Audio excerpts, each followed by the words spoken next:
जय हिंद, वंदे मातरम। नमस्कार साथियों, आप सभी का अपने अवतार S37054 में स्वागत है। और दोस्तों, आज का टॉपिक आपके लिए लेकर आया हूँ, बहुत ही महत्वपूर्ण टॉपिक है। हिंदी साहित्य का इतिहास है और उसमें दोस्तों हमारा क्या है, आदिकाल।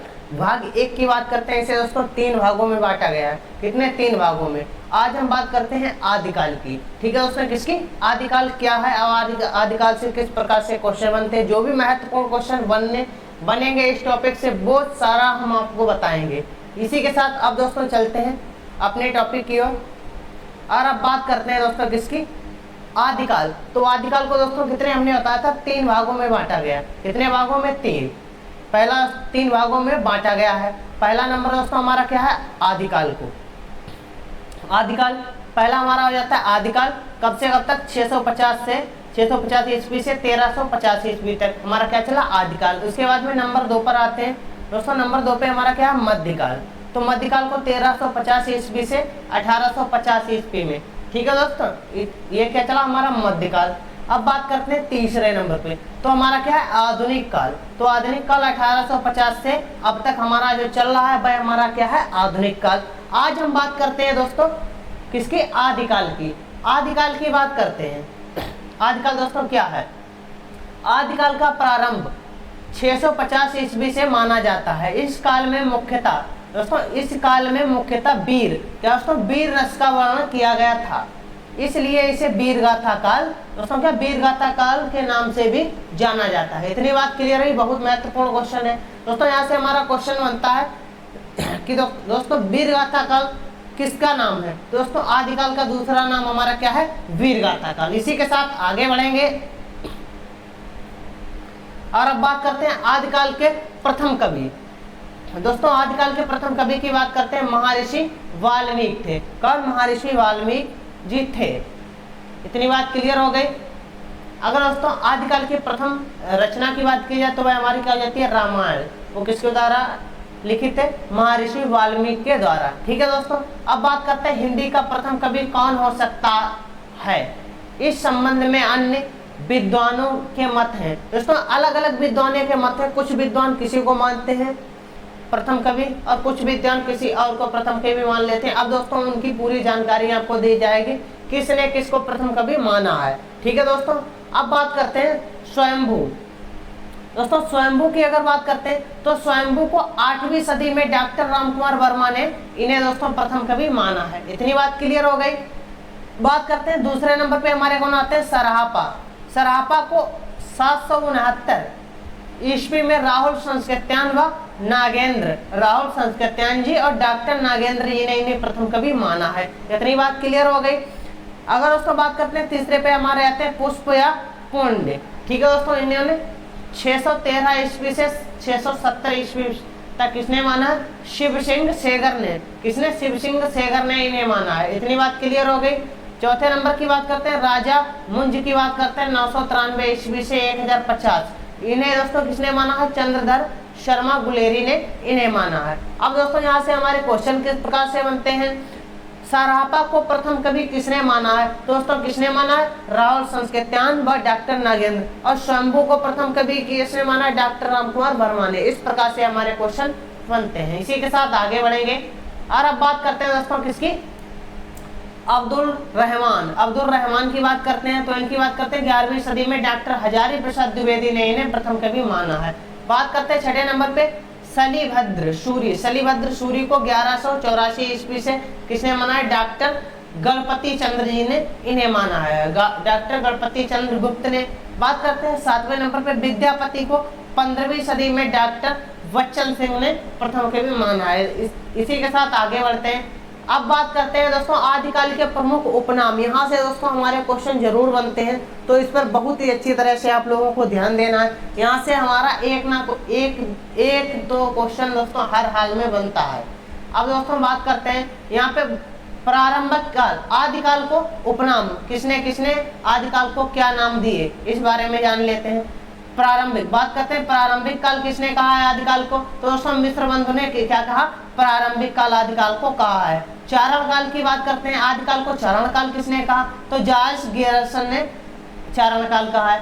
वीर गाथा काल की बात करते हैं, आदिकाल को वीर गाथा काल किसने कहा है? दोस्तों रामचंद्र शुक्ल जी ने आदिकाल को वीर गाथा काल कहा है। अब बात करते हैं आदिकाल किसने कहा है? दोस्तों यह बहुत ही महत्वपूर्ण है। आदिकाल किसने कहा है?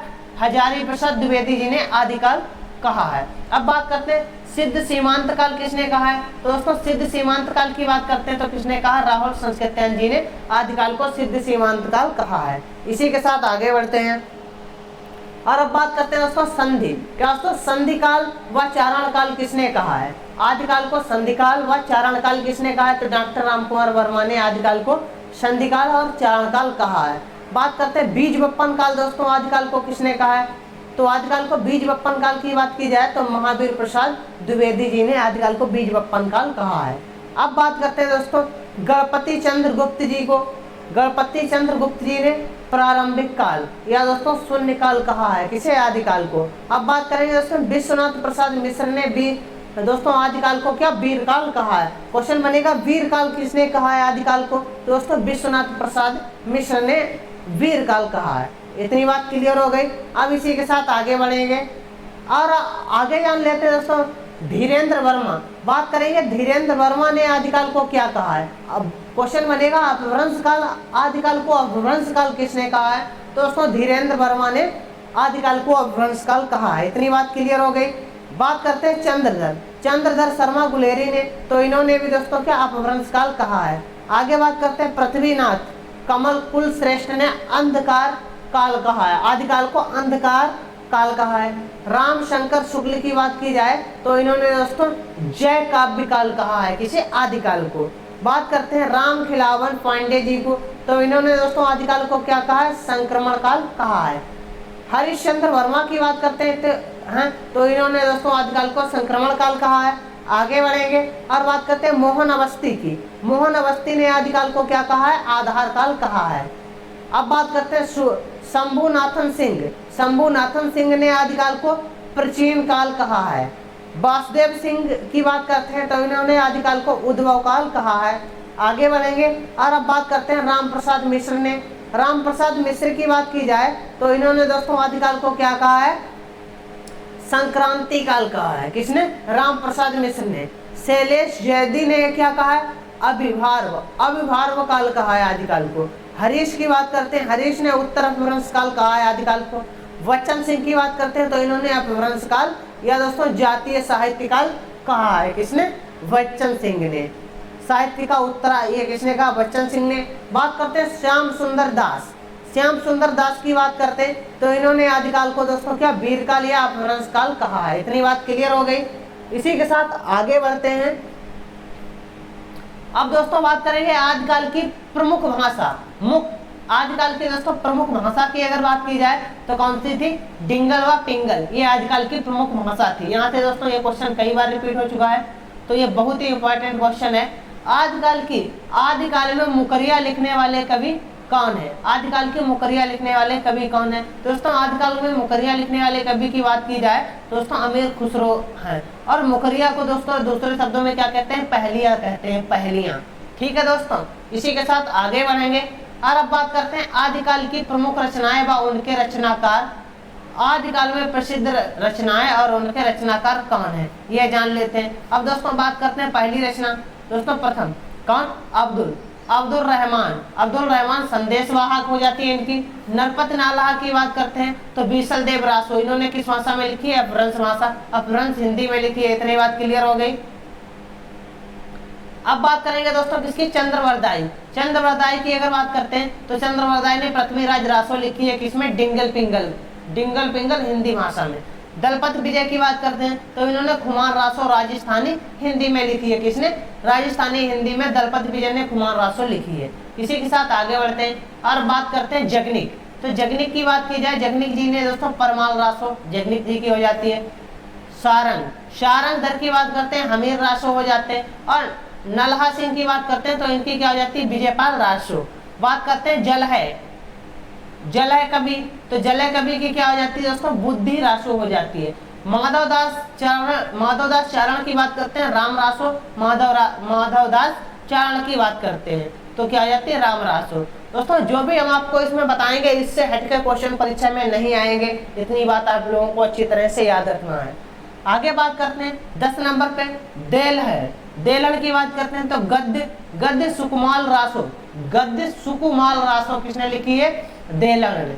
आगे बात करते हैं श्रीधर, श्रीधर दोस्तों इनने क्या लिखी है? श्रीधर ने रमण क्या दोस्तों रणमत, रणमल छंद लिखा है और पीरी छत रसाया, पीरी छत रासो, रायसो, पीरी छत रायसो इन्होंने लिखा है श्रीधर ने। इसी के साथ आगे बढ़ेंगे और अब बात करते हैं दोस्तों किसकी? जिन धर्म सूरी, जिन धर्म सूरी की बात करते हैं तो इन्होंने क्या लिखी? स्थूलभद्र रास, इन्होंने यही लिखा हुआ है स्थूलभद्र रास। आगे बात करते हैं दोस्तों यहाँ पे रासो कर लीजिए, रासो होगा, ठीक है दोस्तों, क्या रासो। आगे बात करते हैं गुलाब कवि, करहिया, गुलाब कवि ने दोस्तों क्या लिखा?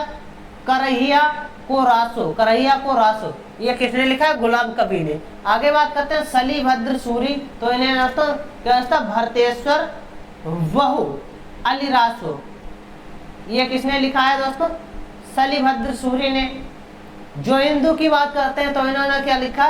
परमात्मा प्रकाशन, परमात्मा प्रकाशन लिखा हुआ है किसने?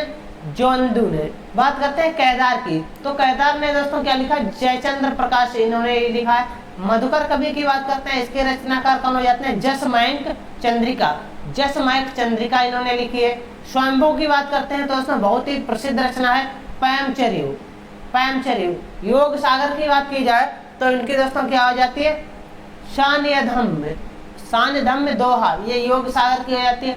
हर प्रसाद शास्त्री की बात करते हैं तो बोधगान और दोहा किसने लिखा? हर प्रसाद शास्त्री ने। इसी के साथ आगे बढ़ेंगे और बात करते हैं धनपाल, धनपाल की बात करते हैं तो दोस्तों बीर क्या दोस्तों? भवियति, भवियति कहा है किसने? लक्ष्मीधर की बात की जाए प्रकृति पैंगलम, प्रकृति पैंगलम किसने लिखा? लक्ष्मीधर ने। अमीर खुसरो की बात करते हैं तो दोस्तों किस्सा चाहे दरवेश, दरवेश खालिक द्वारी, ये किसकी है दोस्तों? अमीर खुसरो की। विद्यापति की बात की जाए दोस्तों कीर्ति लता, कीर्ति पताका और विद्यापति पदावली, ये दोस्तों इन्होंने किस में लिखी है? मैथिली भाषा में लिखी है। इतनी बात क्लियर हो गई। इसी के साथ आगे बढ़ेंगे और अब बात करते हैं दोस्तों बीसल देव रासो, बीसल देव रासो किस प्रकार का काव्य है? दोस्तों बीसल देव रासो की बात करते हैं, ये हमारा श्रृंगार रस का काव्य है। इतनी बात करिए। आदिकालीन रासो कीर्तियों में किस काव्य प्रवृत्ति का अभाव था? तो दोस्तों आदिकाल रासो कीर्तियों में किस काव्य प्रवृत्ति का अभाव था? दोस्तों राष्ट्रीय चेतना का अभाव था। इतनी बात क्लियर हो गई। आदिकालीन साहित्य का कौन सा ग्रंथ अभी तक उपलब्ध नहीं है? तो दोस्तों अभी तक उपलब्ध कौन सा नहीं है? अमीर रासो। इतनी बात क्लियर हो गई। दोस्तों आज की क्लास कैसी लगी सभी लोग कमेंट करके बताएंगे, और जिस दोस्त ने अभी तक चैनल को सब्सक्राइब नहीं किया वह चैनल को ज्यादा से ज्यादा सब्सक्राइब करे, ठीक है दोस्तों। इसी के साथ मिलते हैं कल की क्लास में नए टॉपिक के साथ। आज के लिए सभी दोस्तों को मेरी तरफ से जय हिंद, जय भारत।